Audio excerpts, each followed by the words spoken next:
Good morning, my name is Bando and this is Breakfast with Bando, and you're back again for yet another out of focus, badly photo taken and awful audio quality video with me, Bando. Yeah. Okay guys, today we're going to be taking a look at the different marks of armour used during the Horus Heresy. Now, there are 8 marks of power armour used during the Horus Heresy, and there are 4, technically, variants of Terminator armour used during the Horus Heresy. And these are handily numbered, 1 through 7 for the armours, and each of the Terminator armour has their own name. Now, there are 2 armour marks in there that are in the fluff, but they're not really represented in the miniatures, so we'll very briefly cover those.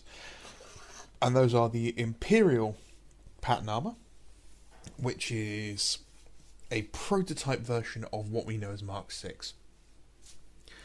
And that was represented by the 30th anniversary Rogue Trader style Beaky Marine that was a limited release. The second one is the Saturnine Terminator pattern, also known as the Nocturne pattern Terminator armour, which was the Mark 1 Terminators. These were the very old Rogue Trader era Terminators. They don't have a modern miniature. They are very popular with the third-party market, and you can get lots of cool versions of them if you like this style. I think they're pretty cool. I'd like to see them, but I'd like to see them as a different type of Terminator unit. Maybe taking them in units of like 3 and just giving them 2 heavy weapons or something. But starting with the regular in-production power armour units, we start off with Mark 1 Thunder Armour. Now, Mark 1 Thunder Armour was used by the Thunder Warriors pre-unification on Terra. It's not a atmospherically sealed armour, and was used by the Legions very briefly, but not by the time we get into the Horus Heresy. And it also doesn't currently have any in-production models that are used. I think there may be a single production model if Games Workshop still does the armour through the ages, but I don't think they do. It is still worn, however, by the Legions, apparently in ceremonial use, and that's it. So moving on to the first of the proper suits of armour, we have Mark II, or Mark II Crusade pattern armour.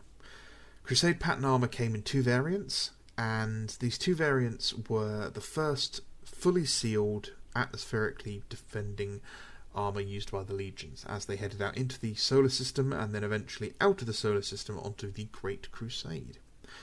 The first variant had a helmet that was locked straight forward, and this meant that the guys wearing it couldn't turn their head. They'd have to turn their whole torso, looking like a complete retard. And that was very quickly changed, and a second variant with a movable helmet, or articulated helmet, was made. This armour is very easily identifiable by its segmented plates. It's made of lots of banding armour, much like the early Roman armours were. It's one of the more popular suits of armour, and is very iconic for early Heresy, late Great Crusade, and for specific legions. The White Scars used a lot of it. The Dark Angels used a lot of it, and it really was used by the legions who had limited resources, struggles getting to supply lines. It's one of my favourites. It's not currently in production. I think the only pattern or only pack you can get with this in it is World Eater Rampagers. And obviously the upcoming tank commander for the new Plastic Spartan is in Mark II as well. So, yeah, lots of rumours saying that this is going to be coming out into plastic. Next up we have Mark III. Mark III was a field modification of Mark II armour and is known as the Iron Pattern armour. And basically the Mark III armour was several extra reinforced plates added to Mark II armour to increase the survivability of the trooper. These were usually worn in places that were known as the Zone Mortalis. These were the forlorn hope of a siege, breaking through the wall, being the first guys through, ship-to-ship boarding actions, space station boarding, bunker assault, anywhere where you're going to need to be rushing through a corridor and you're probably going to get shot in the face. It was heavier armour, and it was quite iconic for units such as the Iron Warriors, used a lot of it, and the Imperial Fists. It is identical to Mark II if you look at the back of the armour, using the same backpack, and has the same segmented plates along the back of the legs. The differences are it has slightly larger reinforced shoulder pads and extra plates on the upper legs, lower legs, and the forearms. It also has an extra reinforced plate along the chest and down across the abdomen. Replacing Mark III and Mark II armour was Mark IV Maximus armour. Now, Mark IV Maximus armour was a radical redesign, and it wasn't just a field upgrade. This was a complete new suit of armour that was a technological marvel. It was faster, smoother, ran cooler. Everything about it was better. Unfortunately, it also was a lot more expensive to produce, so it was slower to produce. Which meant that many legions couldn't get their hands on it, and especially that Horus himself was using his influence to affect the supply lines, making sure that his own troops were resupplied well before many of the loyalist factions received theirs. Although, again, all of these suits of armours are usable by any of the legions, but Mark IV would have been far more common in the Sons of Horus than, say, Mark II. You would have also seen it a lot in forces such as the Emperor's Children, and also the Imperial Fists used a lot of Mark IV as well, as far as I know. During the Heresy, we then had a little mix-up because we have two types of Mark V armour. The first we would later know as Mark VI, so we'll get onto that in a bit. But then we actually had what historically became known as Mark V, or Heresy pattern armour. Now, Heresy pattern armour falls into two different types. It has production of Mark V, which is the one on screen at the moment, which is the iconic open face plate, lots of studs, open cabling everywhere. These were rapidly produced using technology for the Mark IV armour, but without all of the sort of bells and whistles. It's kind of like someone mass producing a smartphone by copying the bits they need out of an expensive smartphone. And these were produced in their millions for troops who needed them. It is not a good suit of armour. Technologically, it ran slower, it was louder. A lot of the cabling on the outside was vital for the workings of the machinery. So if they became damaged, then they would lose access to auto senses, to powered movement. It was designed out of necessity. It is not an improvement on Mark IV. The second variant of Mark V is non-production Mark V pattern armour, and this is basically anything that is a hodgepodge of different marks of armour. So say someone who'd put together a suit of armour from spare parts, that would be known as Mark V, or non-production Mark V. Eventually, the Forgers of Mars were able to get themselves into a situation where they could start mass-producing quantities of armour again. And one of the first suits they started producing was the Mark VI Corvus pattern. Now, this had been produced during the Great Crusade and was issued out to all the legions before or around the Ulanor victory. The Mark VI armour was designed to be faster, quieter, and with massively increased auto sensors. A Space Marine, who is a 7 to 8 foot, several ton superhuman running tank, can run past you at a full sprint in Mark 6 armour and not make a sound. That's how advanced it apparently was. This was loved by the Raven Guard, who adopted it en masse, which is where it earned its nickname, the Corvus pattern. It was rejected mostly by the Iron Warriors, who didn't particularly like it. They couldn't find a use for it in their way of waging war, and it just simply wasn't a suit of armour that benefited them. However, they still used it in small numbers for things like Seeker squads. It was originally named the Mark V because that's what the plan for its release was, to be a replacement for Mark IV Maximus armour. However, the Heresy pushed its release back and then became labelled as Mark VI. It's iconic because of two things: its beaky faceplate and the one-piece lower legs. Again, these are usable by any legion at any point during the Heresy. However, it was not a common suit of armour during the Heresy, not until right near the end, and it is far more common during the Scouring. The period of time where the Loyalists have broken the siege at Terra, the traitors are in full retreat, and now re-equipped, refreshed and rearmed in these brand new suits of Mark VI armour, the Loyalists raced out back from Terra, retaking the galaxy and just kicking Horus's traitors in the tail all the way to the Eye of Terror. Mark VI was substituted with the Mark VII Aquila armour, which was another prototype suit designed near the end of the Heresy, and was officially adopted right at the beginning of the Siege of Terra. And it is more advanced than the Mark IV suit. It has better systems than the Mark IV suit.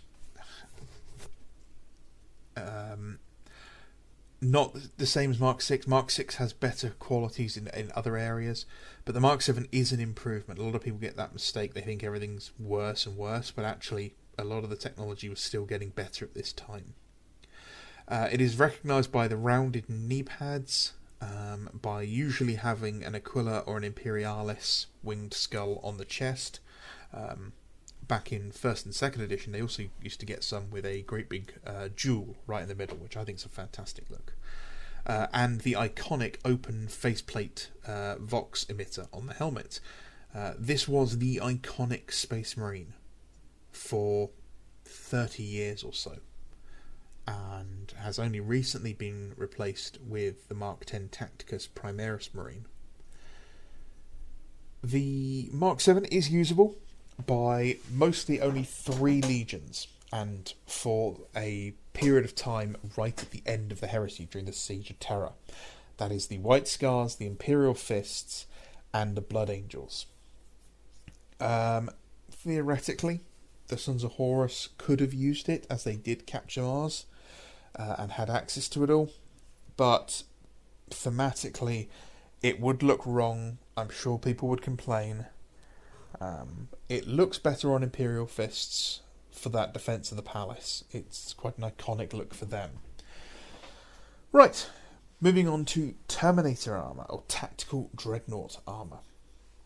Now, Terminator armour was originally designed around a STC for suits for working inside reactors of starships. These suits were designed to basically be in the presence of a miniature sun and had to be incredibly powerful. And one of the oldest patterns was actually the Indomitus pattern. And from the Indomitus pattern, Ferrus Manus then produced the Gorgon pattern, which was a variant of the Indomitus pattern. Ferrus Manus really pushed the development of the Terminator suit of armour.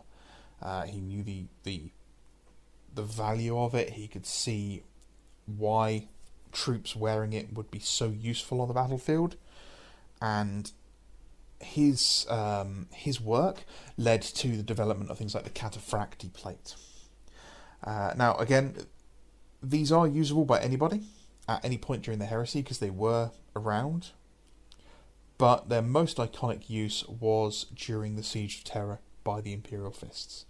The Imperial Fists took the largest number of them and replaced many of their broken down and worn out suits, because these were older and simpler suits to build. Much like things like the Mars Pattern Rhino. The Cataphractii plate is the heaviest version of Terminator armour, and this is where Ferrus Manus basically saw what was good in a Terminator armour and said, can we crank this up to 11? So it added extra layers of armour, mobile shield emitters. It's very recognisable from the dual slab-sided shoulder pads it has. These guys are big, they're slow, and they can absorb an obscene amount of damage. Usable by any of the legions. They look great in all sorts of legion colours. But yeah, these guys, these are the mainstay of the Heresy, were Cataphractii Terminators. Now, like the Mark III being replaced by Mark IV armour, the Cataphractii was... the release of the Maximus armour was also twinned with the release of the Tartarus pattern armour. And Tartarus armour is to Cataphractii what Mark IV was to Mark III armour. It's faster, slimmer, and far more advanced. A Marine in Tartarus armour is more like a Marine in power armour than he is in Terminator armour. He loses almost none of the mobility, none of his abilities are impacted by the suit of armour. Cataphracties are... Sorry, not Cataphractii. The Tartarus patterns have a lot more rules towards movement. They can overwatch, they can sweeping advance, and they fit in every single army. There's some fantastic artwork of the Iron Warriors in Tartarus armour on Talon, coming out of a Spartan and getting liquefied by Phosphex in their own armour. And yeah, the Tartarus also has all the many of the different Legion-specific variants are in Tartarus armour, like the Contakars and... Oh, I can't think of the other ones now. Death Shroud, I think it is, are in Tartarus. Yeah, those are the different types of basic armour worn by the Legions. I'm not going to go over all the different units and their different sort of variants of those armour. But yeah, these are the different suits of armour that are suitable. So yeah, if you do see someone who's bringing in Phobos armour or Mark X Tacticus armour, point them my way. Sorry, I'm just trying to pick up a bolt pistol off the floor because it fell off the Mark V guy because he's fully magnetised. Yeah, point them this way. Show them this video, because Primaris armour does not exist at this point, and these are your different types. So to reiterate, Mark II, Mark III, therefore your earlier Heresy, good guys. Mark IV, the bad guys. Mark VI, Raven Guard, Alpha Legion, anyone really, but mostly those two. Mark V, anyone mid-heresy to late heresy. Mark VII, late heresy, and mostly the Imperial Fists, Blood Angels, and White Scars. Okay guys, I've been Bando. As you can tell, I have lost all my ability to speak over the last couple of weeks. If you liked the video, please drop a comment in there.